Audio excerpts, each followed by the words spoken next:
It has been 12 years since I last brought you news about the artist and mass media manipulator known as Paul Harvey Oswald. News by various media outlets during the previous decade regarding Paul had slowly become silent. Following our interview in 1985, the United States government and Paul Harvey Oswald severed ties. The government moved their people and equipment housed at the brewery building to an undisclosed location. The space and operations were no longer funded by your tax dollars. Perhaps this is because, as revealed long ago, branches of state and national government have been in the business of collecting data on its citizens. This went far beyond what we, the public, had been made aware of. By agreeing to the 1985 interview, this made Paul Harvey Oswald the first, albeit unintentional, whistleblower of government programs using classified and unclassified technologies to spy on its citizens. And although there has been a groundswell of protest against intrusive government data collection, Paul also felt a public humiliation and withdrew from the limelight. He has seen the popularity of his work dwindle because of his past associations, even though his 1985 interview exposed these shady government programs. From both sides of the aisle, Paul was chastised by groups and individuals for his involvement in the data collection scandal. The liberal left found his work to be intrusive, voyeuristic drivel. Former President George H.W. Bush called Paul Harvey Oswald a pariah to our national security.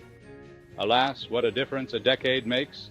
With more and more people wired into the internet, gathering information no longer seems intrusive, but more of something that simply exists as part of the modern world. In 1997, Paul Harvey Oswald moved back into the old Rockford Brewery building. It seems time has healed the past wounds to his public image. Adding to the healing is new branding of his name. The collective of assistants and Paul now go by the name PHO, which is not to be confused with the tasty Asian dish called pho.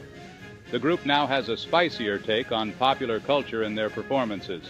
When performing at public events such as the popular On the Waterfront Festival, all members of the art group wear masks that look like the man himself, Paul Harvey Oswald. It is unclear if Paul even participates in the events, as I was told that he also wears the mask whenever in public. It is also unclear who exactly is in the band. In a press release, they state that everyone is a member of PHO. Is this because they still have access to data mining technologies, possibly using any person's phone calls, emails, and 6 Degrees accounts as fodder for the works? Does this further give them an air of anonymity? Only unless a person sends a written request to be removed from the band, all of humanity is part of the group, whether they like it or not. This tongue-in-cheek bylaw of the group is both a slap at and penance for the founders' early government involvement. As information and technology quickly advances and compresses into the digital realm, it seems that PHO has once again made the correct prediction, that all of humanity will be connected by some sort of digital information network. This interconnection is what the PHO bylaw alludes to. Paul Harvey Oswald points us to this fact through harmlessly poking the bear of global communication, yet also drawing our attention to those that will abuse this communication to spread falsehoods. If only enough of humanity would see through propaganda, since now there is the potential to instantly spread false information at an alarming rate and to large populations. In the meantime, all we can do is laugh and hopefully think ourselves out of any impending national or global crisis.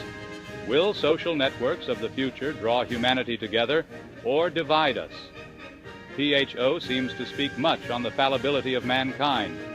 This fallibility is seen in all parts of our existence, from interpersonal relationships to the social, governmental, and economic drives of our societies. It seems that this new digital connectivity will give everyone a soapbox to air opinions to a larger audience. People will easily be able to search for like-minded individuals and opinions to back up their core beliefs. If everyone has the power to express a thought digitally and let it spread like a virus through the internet, how will this affect individual thought, freedom, and responsibility? Paul Harvey Oswald reminds us that communication technologies have always been a double-edged sword.